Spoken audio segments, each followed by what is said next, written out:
Okay, so this is the updates video. So we're gonna try to get through all these updates as quickly as possible. Update 1 is that I got my first subscriber. I'm just so happy. I really am. Like, I don't know what to say. Like, I wasn't sitting here hoping for a whole bunch of subscribers on my YouTube channel. It was just in case, I can catch readers this way.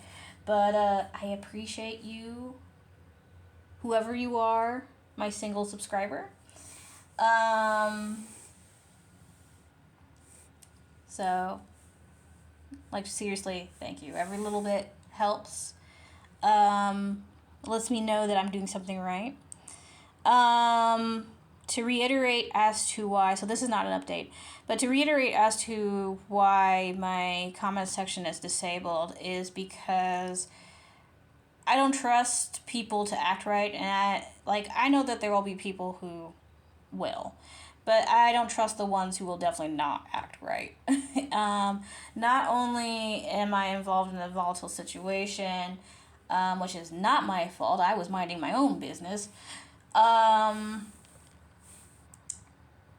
There's also the fact that I am totally aware of what attention my work will get, especially as time goes on, because my work is getting popular weekly by every week. Like, I get a download, at least one download a week. So, I do know that at some point I'm going to get some haters, which I do want. I want haters because they create so much attention on the thing that they're hating that people just jump on it to see if the haters are right or not. But I will not tolerate such behavior on my YouTube channel. I will not. So the best thing is to keep the comments disabled. But if people are truly determined to speak with me,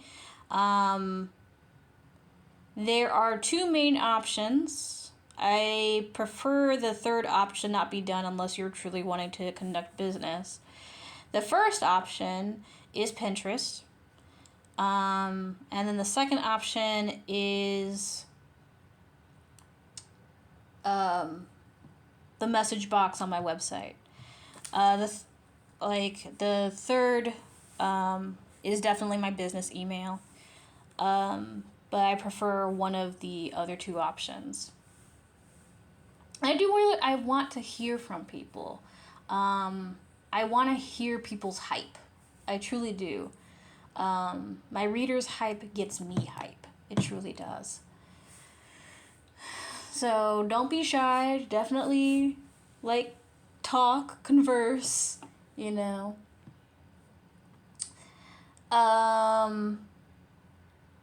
So, moving on to the actual update.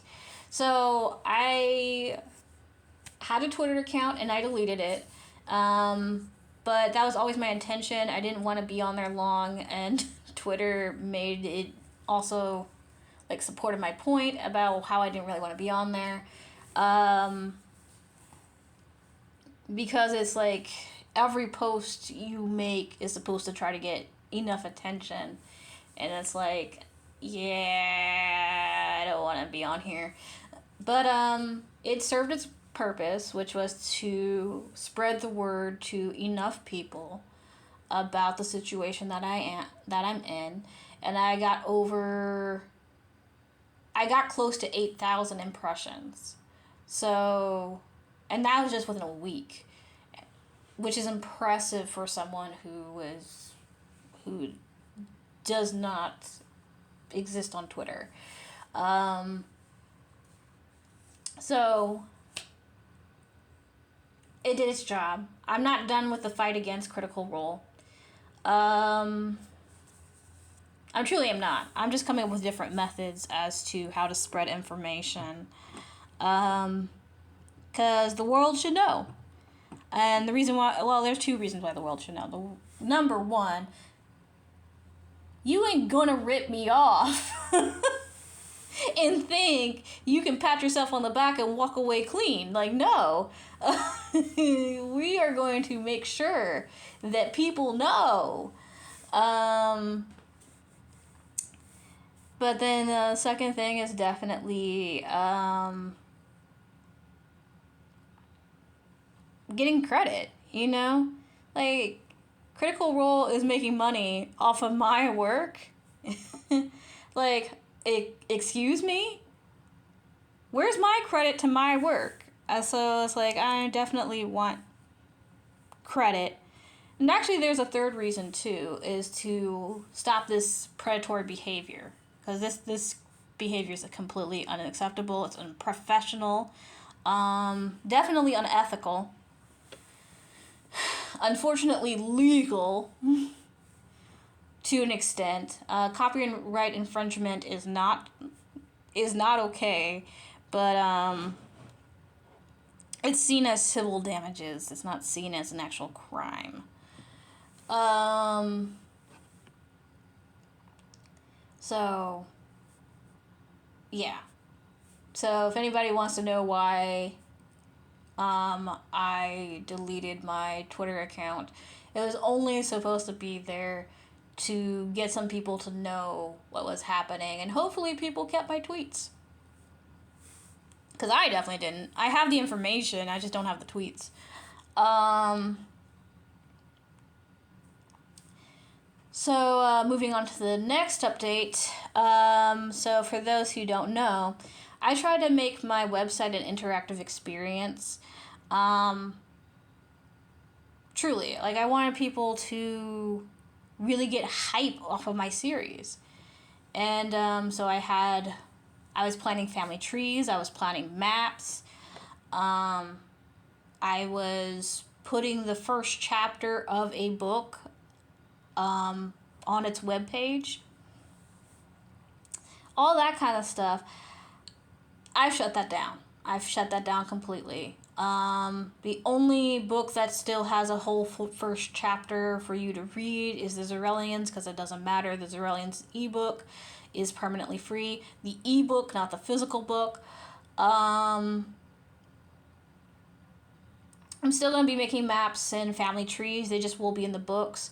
And then on Smashwords, because Smashwords has this beautiful feature, authors have control of whether people can preview their work and how much. So I'm making sure that every book after Lycan, I might actually do it with Lycan too, but every book after Lycan, there's not going to be a preview. This is not going to prevent plagiarism. It's just going to slow it down and make it incredibly difficult. Plagiarists, if they're determined to plagiarize, they'll find a way. But I do have options to make it incredibly difficult.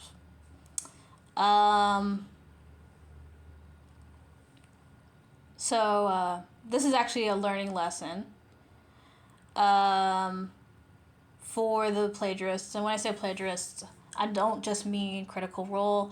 I mean, because I am seeing some things that make me think, and just make me think that Critical Role is not the only party that has been plagiarizing my work.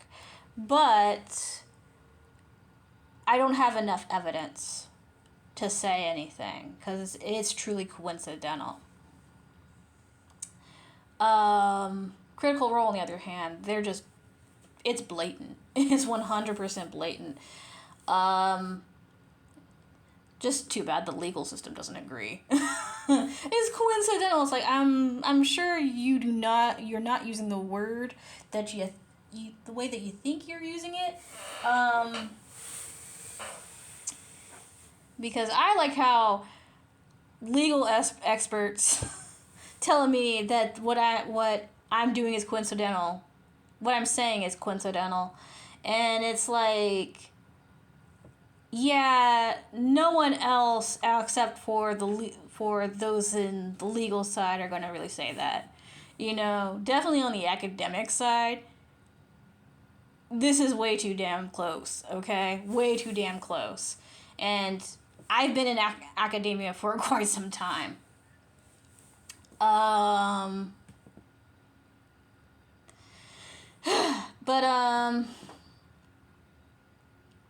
that's okay, you know. I already knew that the legal system wasn't going to help. I knew that. Plagiarism is not really considered a crime. It is civil damages. Ignore my neighbor's dog. Let's see. There is one final update, but this one's a happy one. Okay? We're not going to end on a sad note. So, this happy update is that I have been working my butt off to try to make my books physical through print on demand, of course. Print on demand is so much healthier for the environment. The problem was price. You know, price to my readers, price to me, all that. But I have found possibly a solution. So I'm just experimenting right now with the Zerellians. But if things work out, the Zerellians physical book, paperback, will be available on the Barnes & Noble website on December 14th. But like I said, I don't know for sure. You will know when I know. But until then, this is just a possibility. But if it does work out the way that it should, then you should be seeing a whole lot of other stuff on Barnes & Noble. Unfortunately, Barnes & Noble is American-based, completely American-based.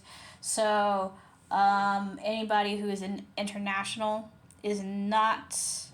I think there are ways around it, but Barnes & Noble is United States, 100%. But you know, baby steps. I'll take what is given, and this is the option. I don't really have control of the book price. Well, I do, but I don't at the same time.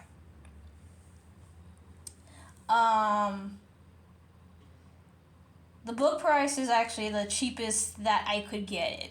That's the reason why I'm choosing Barnes & Noble. That is if this works. Because there's the price in trying to make the book. And then also inflation is just everywhere, so that's also going to push the price up. But it's so much more affordable because like other sites that I was looking at, we were looking like at $12, $24, and it's like, oh heck no. Nobody's gonna buy my book for that kind of money. But yeah, so if things work out, Zerellians paperback will be on Barnes & Noble, like be available through Barnes & Noble on December 14th. So keep an eye out. And with all of that said, I am going to end the video here, and I will talk to you wonderful people another time.